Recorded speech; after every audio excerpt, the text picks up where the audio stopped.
Sometimes when Beverly and I get the urge, we leave the quiet back creek in Annapolis and travel around the corner to Annapolis Harbor.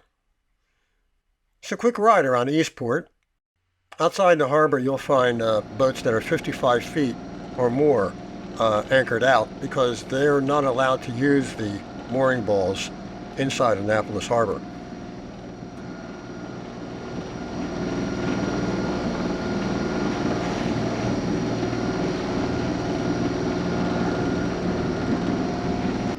As you approach the mooring field inside the harbor, you'll see the United States Naval Academy off to starboard.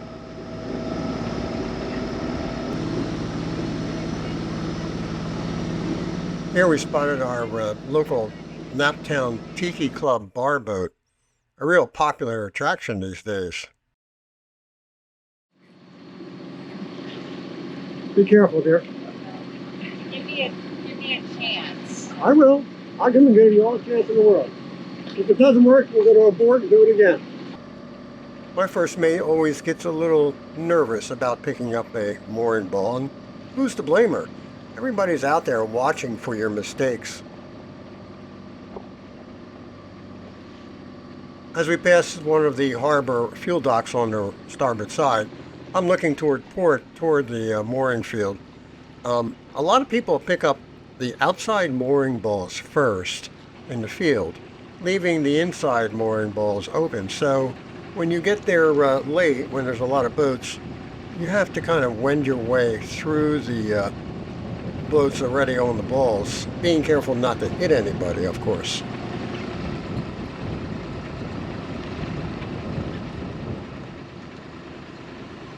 You can see by this boat off to starboard how close you can get to the ball. In a little while here I'll be turning to port to bring the boat head to wind after getting through this maze of other moored boats. And there it is, dead ahead, just off to the starboard side. And this is where I bring Vesper into the wind and very slowly bring her up to the ball. I'll even turn the boat to starboard a little bit to put the mooring ball on my leeward side. So if the boat drifts over, it gives Beverly a little more time to pick up the pennant attached to the mooring ball.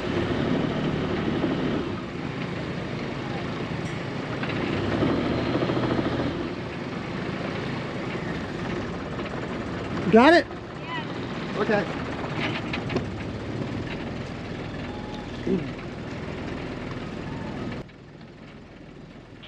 Now the pennant has a big eye attached to the end of it, which she has actually draped over one of the horns of the cleat forward. Of course, I forgot to pull out a dock line so we can run it from one cleat on the port side through the hole in the pennant in the eye, and then over to the starboard side and attach it. But here you can see we did that already, and we released the ball.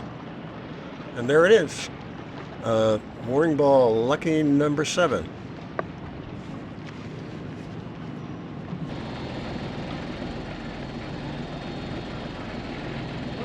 Mooring ball number 7.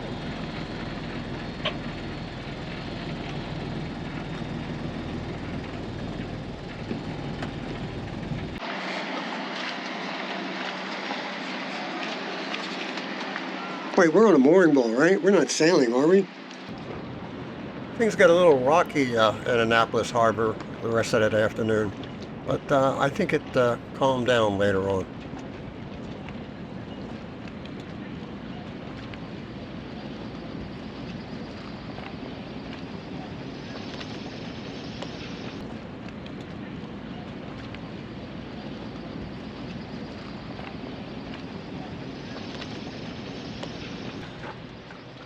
Well, dear, we're here. We are.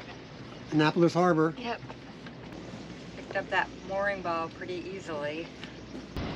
Well, she sounded pretty proud of herself, didn't she?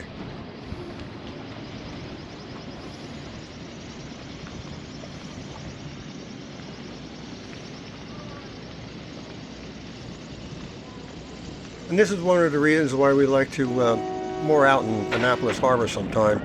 Here you can see the Woodwind going out for a cruise. She's been giving rides since 1993. There are actually two Woodwinds, and one of them was in the movie Wedding Crashers. And here she is pulling up her sails with a full complement of tourists on board. For about $73, $75, you can take a ride too. As the afternoon wore on, the mooring field began to fill up with more boats. Now, we were all watching them make their mistakes. Here's Bev, just so glad to be in Annapolis Harbor.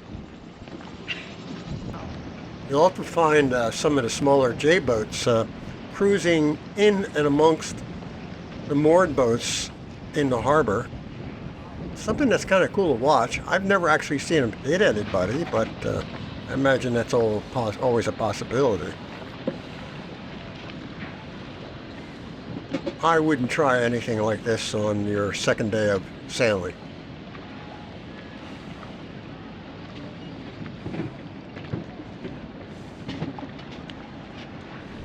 Then it was time to jump in our dinghy and head for Annapolis.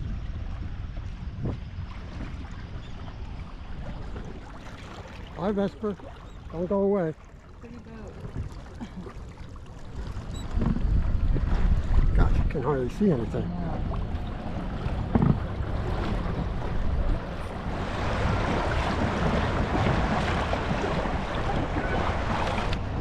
Here we're entering Ego Alley. It's sort of a canal that runs into the actual town of Annapolis. It's called Ego Alley locally because a lot of people parade their boats up and down this alley, turn it around at the end, and come back out. They like to show their ships off to everybody, and I have to admit I've done the same thing myself once or twice with some passengers on board who were not familiar with Annapolis. These little boats are the water taxi services that will take you out to your boat or to other parts of the area around Annapolis. There are places to dock your boat along Ego Alley, and as you can see here, there are some pretty sizable boats that decide to spend a night or more. Oh, we're gonna look for a parking spot. Wow, the tide's up. Look how high the tide is.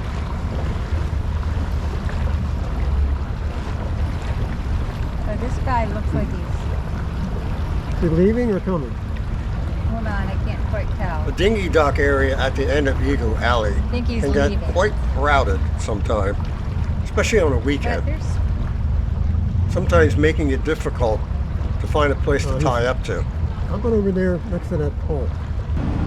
Finally ashore, we were headed for one of our favorite spots, McGarvey's.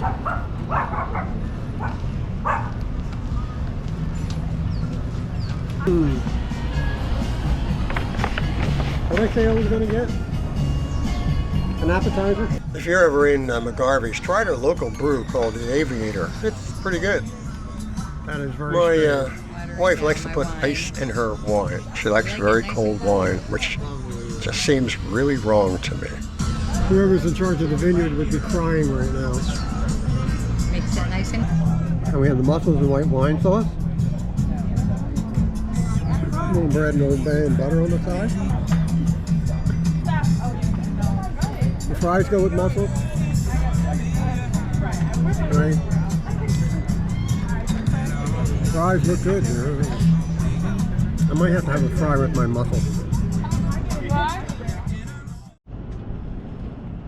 Later on, back on the boat, with adult drinks in hand, we spent time watching the sun go down.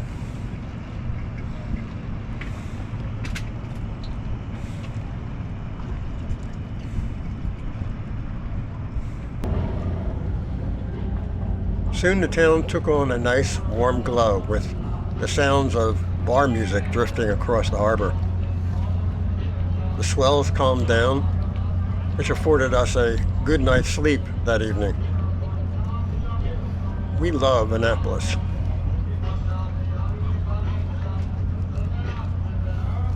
come and visit. And thanks for watching.